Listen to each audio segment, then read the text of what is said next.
Good morning, all of you. Hope you are fine at home. So, today we are going to do chapter number 9 of English grammar, that is framing questions. कि हम question कैसे बना सकते हैं. हमेशा दो type के question होते हैं. Two type of question can be framed. Question starting with helping words.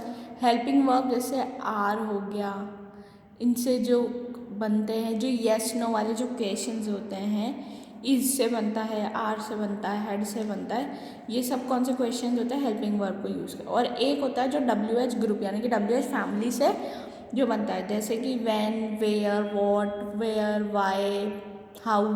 ये सब जो स्टार्ट होते हैं WH वर्ड से, उन्हें हम WH ग्रुप बोलते हैं, WH फैमिली भी बोलते हैं. So question starting with helping verb. पहले हम हेल्पिंग वर्ब वाला पढ़ लेते हैं. When the answer is yes or no, the question should be formed using helping verb. Answer जब yes और no का है तो क्वेश्चन हमारा हेल्पिंग वर्ब से बनेगा. yes और no is removed while forming question.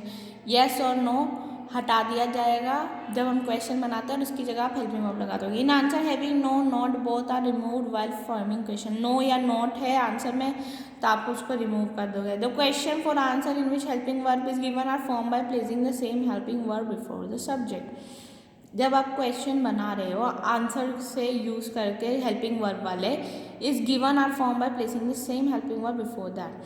यानी कि हेल्पिंग वर्ब आप स्टार्टिंग में रख दो तो वो क्वेश्चन बन जाता है. जैसे आप इंट्रोगेटिव वाले आपने अगर फॉर्मूलाज पढ़े होंगे टेंसेज में, तो हम क्या करते हैं इंट्रोगेटिव में, हम जो बाद में हेल्पिंग वर्ब रखते हैं उसको उठा के हम आगे कर देते हैं तो वो क्वेश्चन हो जाता है. ओके.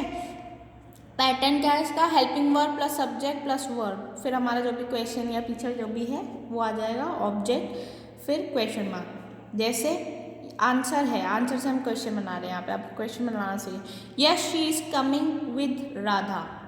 तब क्या करेंगे हम, जो इज है हमारा हेल्पिंग वर्ब उसको उठा के सबसे आगे कर देंगे. यस और नो को हमें हटा देना है, रिमूव कर देना. तो क्वेश्चन क्या बनेगा, is she coming with Radha और क्वेश्चन मार्क लगा देना. ऐसे ही same, no Anil had not repaired the table. Had Anil repaired the table. Yes she will have played well. Will she have played well. In those answer which do not contain helping verb, main verb present in them, जिसमें helping verb नहीं होता तो उनमें main verb present होता है, will be used to identify the helping verb. और वो ये हमें helping verb को identify करने में use आता है. This helping verb will place before the subject. हम सब्जेक्ट के पहले हेल्पिंग वर्ब लगा देते हैं. The change main verb will retain as it place. जो चेंज मेन वर्ब होता है वो तो वैसा का वैसे ही रहेगा. यानी कि कोई सेंटेंस है अगर उसमें हेल्पिंग वर्ब नहीं है, उसमें मेन वर्ब है, तो आपको मेन वर्ब से आइडिया लगाना होगा कि इसमें क्या आना चाहिए, कौन सा हेल्पिंग वर्ब आना चाहिए, और फिर उसको आप क्वेश्चन बना लोगे और मेन वर्ब सेम अपनी प्लेस पे रहेगा क्वेश्चन में भी. जैसे यस ही राइट्स स्टोरी. अब इसमें कोई हेल्पिंग वर्ब नहीं है तो अब हम इसको देखो, हम जो राइट्स है उससे हम डज बना देंगे. Does he write the story, क्या वो स्टोरी लिखता है. In the above example yes has been drop from the answer where helping verb is writes. तो write equals to does plus write, हमने ये कर दिया. We put those before the subject and write as it on place. No he does not write letters. Does he write a letters. दूसरे example है yes she does to temple daily. Does she go to temple daily. Okay. Here are some more examples जो आप go through करेंगे. I and we are changed into you and you in change into I और we. जो I और we होता है वो change हो जाता है I, you and you में. इस चेंज into I और we, I और we में चेंज हो जाता है. Singular form of you is change into I. Singular you है तो वो I बन जाएगा, बट प्लूरल you है तो वो we बन जाएगा. Okay. In the same manner, my, me और myself are changed into your, you and yourself. अगर my है your में हो जाएगा, me है you में होगा, myself yourself में होगा. And our, us, ourself are changed into your, you and yourself. इनमें चेंज हो जाएगा. ये आपको याद रखने पड़ेंगे. Yes, I have seen the museum. Have you scene the museum. अब आय का क्या हो गया, यहाँ पे चेंज होना था, यू होना था. ठीक है, यू का आय हुआ तो आय का यू होगा ऑफकोर्स. तो have you seen the museum? Okay, yes we have done our work, have you done your work? Yes you have broken the glass, have I broken the glasses? Okay, I you का I हो गया.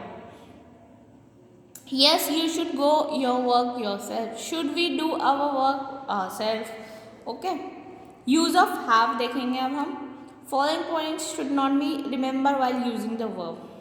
ऐसे words नहीं should याद रखना. हाँ, ऐसे word हमें याद रखने चाहिए जब हम वर्ब का यूज कर रहे हैं. When the verb have is used as a helping verb, the same is placed before the subject. For example, अगर have as a helping verb use हो रहा है तो आप वही सेम रूल करेंगे कि हेल्पिंग वर्ब को उठा के सब्जेक्ट के आगे कर देंगे. तो देखो example, I have put the things, have you put the things? She has got her pen, has she got her pen? But if have is use as a main verb, लेकिन अगर help main verb में use होता है, have को हम दोनों जगह use कर सकते हैं, हेल्पिंग वर्ब में भी और मेन वर्ब में भी. ओके, अगर आप मेन वर्ब में यूज कर रहे हैं, interrogative sentence is form according to the tenses of the sentence, helping verb will be form from the following. तब आप उसको आपको देखना पड़ेगा कि उसके साथ में और क्या आना चाहिए. Yes I have breakfast at 8 AM. I have यानी कि मैंने कर लिया, मैंने ब्रेकफास्ट ले लिया, तो यहाँ पे ये मेन वर्ब है. Do you have breakfast at 8 AM? तो अब आपको डू यू हैव की जगह रहेगा, क्योंकि मेन वर्ब की जगह ही रहता है, उसके अकॉर्डिंग आप हेल्पिंग वर्ब चूज करते हो. ठीक है. Yes, she had comfortable days, had did plus have हो जाएगा. Did they have comfortable days? Have showing possession. Okay. If the verb has, have, had is used to show possession or ownership, interrogative sentence are formed from the same verb. अगर आपका possession और ownership यानी कि ये मेरी चीज़ है, अगर आप कोई चीज़ किसी को इंडिकेट करके बोलते हो यानी कि possession हो जाता है, और ownership बताते हो कि ये मेरा है या ये चीज़ उसकी है, तब आप उनको यूज़ कर सकते हो. और किसको ऐड कर सकते हो, या फिर इनको यूज़ कर सकते हो, या फिर आप डू डज डिड को ऐड कर सकते हो. No Manju has not a black dog. Has Manju a black dog? क्या मंजू के पास ब्लैक डॉग है? या फिर अगर आपको डज लगा के बना, does Manju have a black dog, यानी कि आप दोनों तरीके से बना सकते हो. यहाँ पे क्या हो रहा था, आप हेल्पिंग वर्ब जो था उसको ही ले रहे थे, मेन वर्ब को नहीं ले रहे थे. लेकिन अगर पोसेशन और ओनरशिप शो करने के लिए, तो फिर आप इन वर्ड्स को क्वेश्चन के लिए यूज़ कर सकते हो. ओके, और या फिर आप डज भी लगा सकते हो. Use of be we are going to do it in a next class. Okay, thank you, have a great day.